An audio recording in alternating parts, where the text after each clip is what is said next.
اعوذ باللہ من الشیطان الرجیم بسم اللہ الرحمن الرحیم۔ جب مشہور برطانوی بحری جہاز ٹائٹینک حادثے کا شکار ہوا تو اس کے آس پاس 3 ایسے بحری جہاز موجود تھے جو ٹائٹینک کے مسافروں کو بچا سکتے تھے۔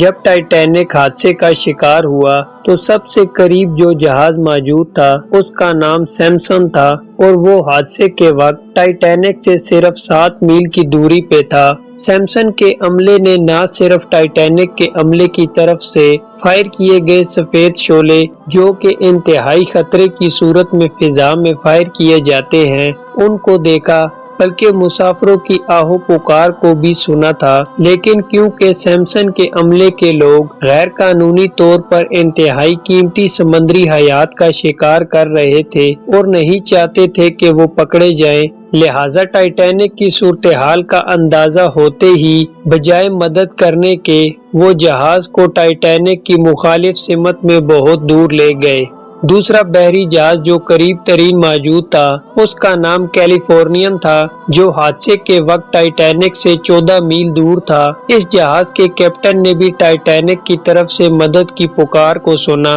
اور باہر نکل کر سفید شعلے اپنی آنکھوں سے دیکھے، لیکن کیونکہ وہ اس وقت برف کی چٹانوں میں گرا ہوا تھا اور اسے ان چٹانوں کے گر چکر کاٹ کر ٹائٹینک تک پہنچنے میں خاصی مشکل صورتحال سے دوچار ہونا پڑتا، لہٰذا کیپٹن نے اس کے بجائے دوبارہ اپنے بستر پر جانا بہتر سمجھا اور صبح روشنی ہونے کا انتظار کرنے لگا۔ صبح جب وہ ٹائٹینک کی لوکیشن پر پہنچا تو ٹائٹینک کو سمندر کی تہہ میں پہنچے 4 گھنٹے گزر چکے تھے اور ٹائٹینک کے کیپٹن ایڈورڈ سمتھ کے ساتھ ساتھ 1569 افراد موت کی گھاٹ اتر چکے تھے۔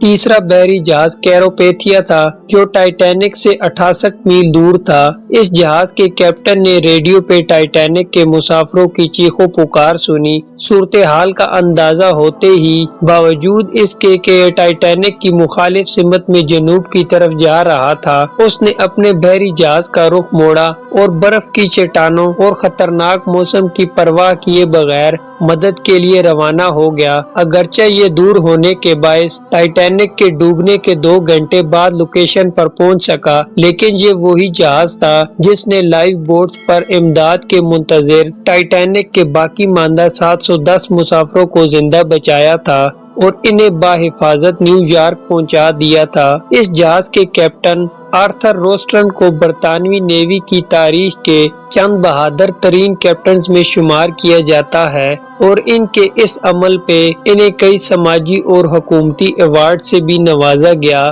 یہ تینوں جہاز اگر دیکھا جائے تو 3 طرح کے لوگوں کی نمائندگی کرتے ہیں۔ پہلا جہاز جس کا نام سیمسن تھا وہ ان لوگوں کی نمائندگی کرتا ہے جو اپنے گناہوں بھری زندگی میں اتنے مگن ہو جاتے ہیں کہ ان کے اندر سے انسانیت کا احساس ختم ہو جاتا ہے اور پھر وہ ساری زندگی اپنے گناہوں کو چھپانے میں گزار دیتے ہیں۔ دوسرا جہاز جس کا نام کیلیفورنین تھا وہ ان لوگوں کی نمائندگی کرتا ہے جو کسی کی مدد کرنے کو اپنی آسانی سے مشروط کر دیتے ہیں اور جب تک حالات حق میں نہ ہو کسی کی مدد کرنا اپنا فرض نہیں سمجھتے۔ تیسرا جہاز جس کا نام کیروپیتھیا تھا وہ ان لوگوں کی نمائندگی کرتا ہے جو جتنی بھی مشکلات اور چیلنجز کا سامنا کرتے ہوئے بھی انسانیت کی بھلائی کے لیے کچھ کر جاتے ہیں اور انہی لوگوں کو انسان اور آخر میں انسانیت یاد رکھتی ہے۔